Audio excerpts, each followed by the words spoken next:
Selamat pagi, selamat berjumpa kembali dalam siaran Kalimbuang Boba Jemaat Lanraki Beringkanaya.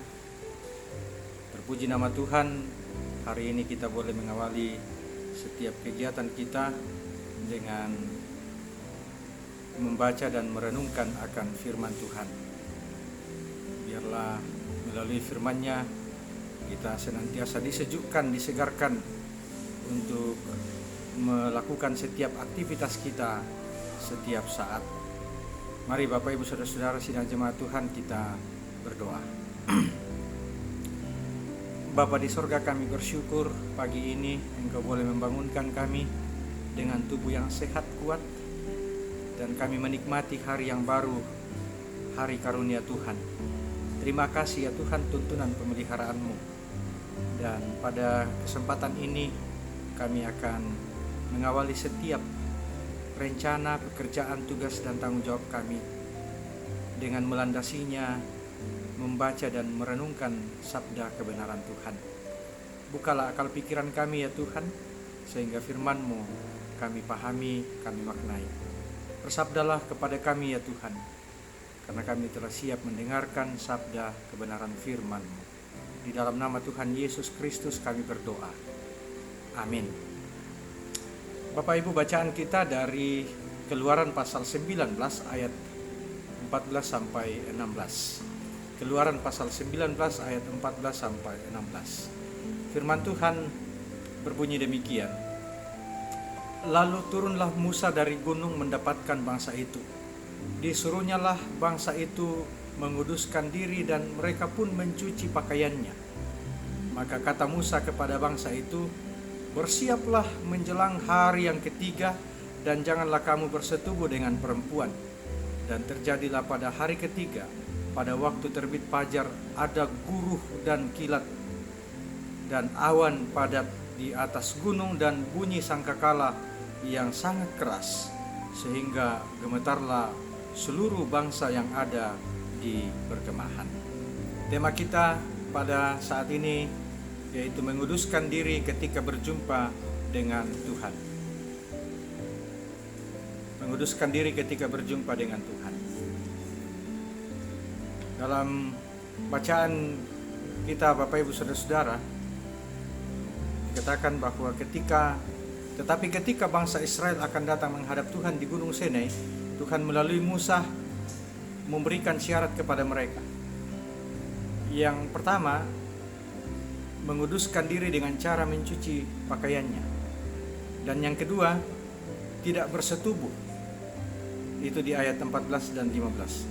Mengapa bangsa Israel ini harus melakukan hal tersebut? Kadang-kadang ini sesuatu yang hal aneh Bapak Ibu Saudara-saudara. Tetapi tidak dijelaskan lebih jauh dalam bacaan kita tadi. Syarat itu tentu ada tujuannya. Mungkin saja Tuhan ingin agar bangsa Israel mau merendahkan diri dan menghargai hadirat Tuhan yang kudus. Mencuci pakaian adalah gambaran bagaimana bangsa Israel harus mempersiapkan diri mereka dengan memakai pakaian yang bersih, bukan yang kotor. Hal ini bukan berarti kita harus menggunakan pakaian baru setiap kali kita beribadah di gereja Bapak Ibu Saudara. Tetapi alangkah baiknya jika kita mempersiapkan pakaian yang kita pakai, sehingga kita tidak memakai pakaian yang asal-asalan atau yang kurang pas dan kurang cocok. Ya, biasa pakaian yang dipakai sudah tidak cukup lagi karena tidak ada lagi lengannya misalnya, atau roknya sudah tidak sampai di bawah lutut. Walaupun pakaian tidak berpengaruh secara langsung terhadap ibadah, tetapi kita juga perlu memperhatikannya, karena tidak mungkin kita mau memakai baju tidur atau sandal rumah untuk datang menghadap Tuhan, datang bersekutu dengan Tuhan. Nah, yang kedua Bapak Ibu Saudara-saudara adalah tidak bersetubuh dengan perempuan. Ingat bahwa pada masa itu yang bisa menghadap Tuhan adalah para lelaki. Saya melihat bahwa larangan ini mungkin lebih dimaksudkan untuk mengendalikan diri. Untuk apa kita menghadap Tuhan tetapi kita tidak dapat mengendalikan hati dan pikiran kita?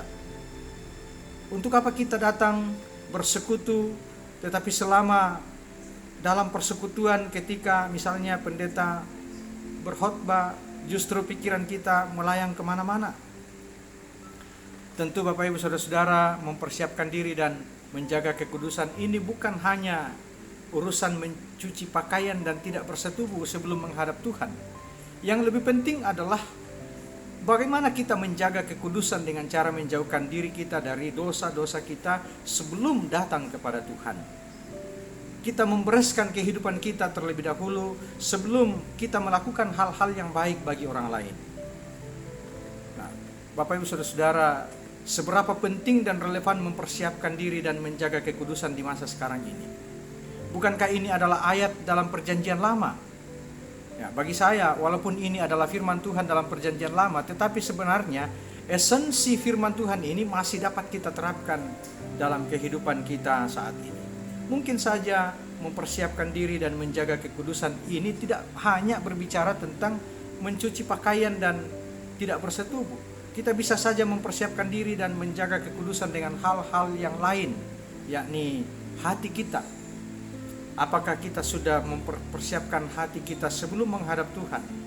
Hati yang bersih, hati yang kudus, hati yang dijauhkan dari pikiran-pikiran yang jahat. Percuma kita mendengarkan firman Tuhan ketika hati kita, pikiran kita masih busuk terhadap sesama kita.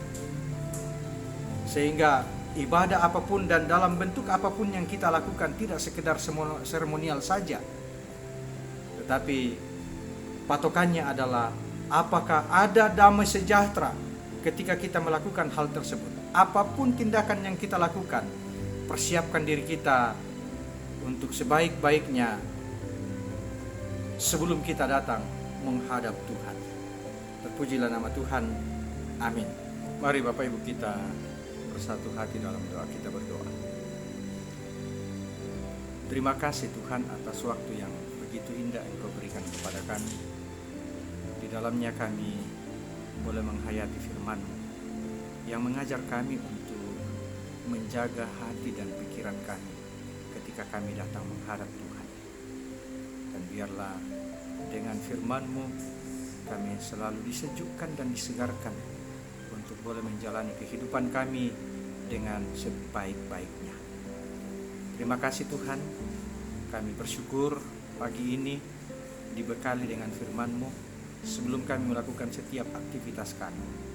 Karena itu berkati kami, berkati keluarga-keluarga kami, ayah, ibu dan anak-anak dalam merencanakan setiap rencana kegiatan pekerjaan hari ini. Sekalipun di masa-masa pandemi COVID-19 ini kami terus belajar dari rumah, bekerja dari rumah, beribadah dari rumah, dan melakukan setiap kegiatan-kegiatan di rumah. Namun kami percaya bahwa Tuhan tetap menolong dan memberkati kami, memberikan kesehatan, kekuatan kepada kami. Ya Tuhan, sekalipun kami meyakini bahwa wabah ini menjadi badai kami bersama, tetapi di dalam badai itu kami berada pada kapal-kapal yang berbeda.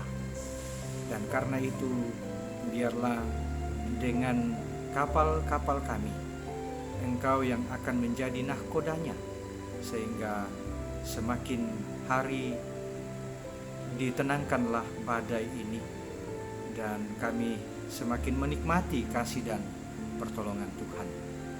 Bapa di dalam surga, kami berdoa juga untuk setiap jemaat Tuhan dalam keadaan dan kondisi mereka masing-masing. Ada yang bersuka cita oleh karena pertambahan usia, bersuka cita karena berbagai-bagai berkat Tuhan dinyatakan dalam kehidupan mereka. Ada juga yang bergumul karena sakit penyakit. Tuhan kiranya menopang dan Tuhan kiranya memberi semangat menyembuhkan mereka, sehingga kami boleh menjalani kehidupan kami dengan penuh damai sejahtera yang asalnya daripada Tuhan. Bapa di sorga, kami serahkan seluruh kehidupan kami ke dalam tangan kasih-Mu. Bahkan kami terus berdoa untuk setiap orang yang memberi diri di dalam memutus mata rantai penyebaran COVID-19 ini. Engkau kiranya memberkati dokter paramedis, BNPB, bahkan pemerintah, Satgas yang terus-menerus melakukan pekerjaan-pekerjaan mereka masing-masing demi untuk memutuskan rantai penyebaran COVID-19. Menjadi garda terdepan. Tuhan, beri hikmat-Mu, beri kuat sehat bagi mereka, sehingga sungguh-sungguh kami mengalami damai sejahtera sekalipun di tengah-tengah pandemi COVID-19 ini. Ya Bapa di sorga, inilah doa kami, ini permohonan kami, sempurnakanlah dan ampunkanlah segala dosa-dosa kami yang kami perbuat melawan kehendak-Mu. Di dalam nama Tuhan Yesus Kristus kami berdoa. Amin.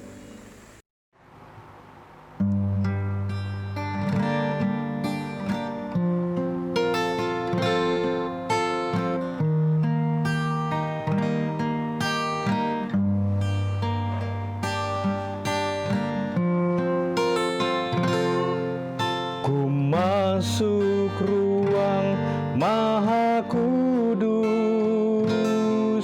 dengan darah anak domba.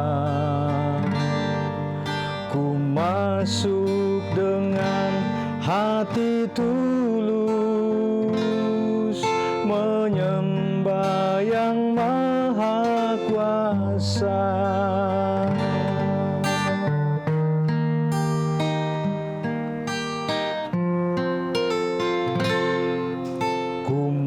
Masuk ruang Maha Kudus dengan darah anak domba. Ku masuk dengan hati tulus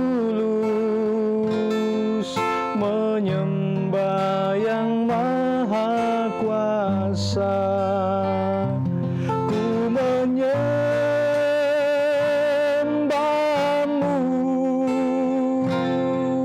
Ku sembah-Mu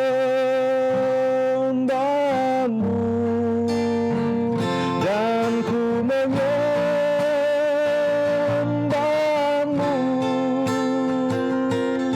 Ku sembah-Mu sebab nama-Mu kudus, kudus Tuhan.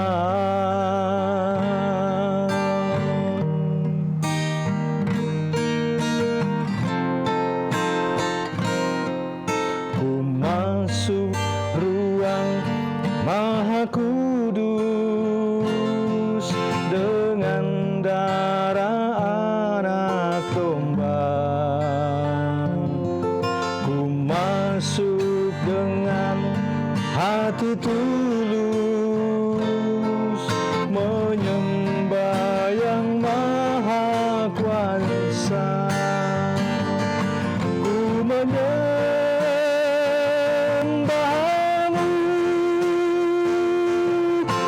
sembah-Mu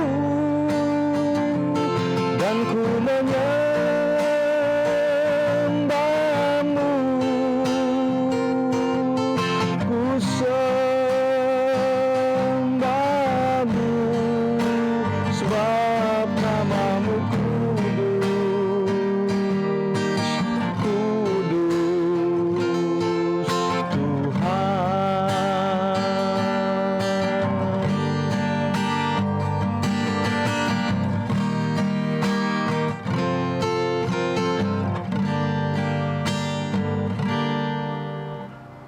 Salam sehat buat kita semua.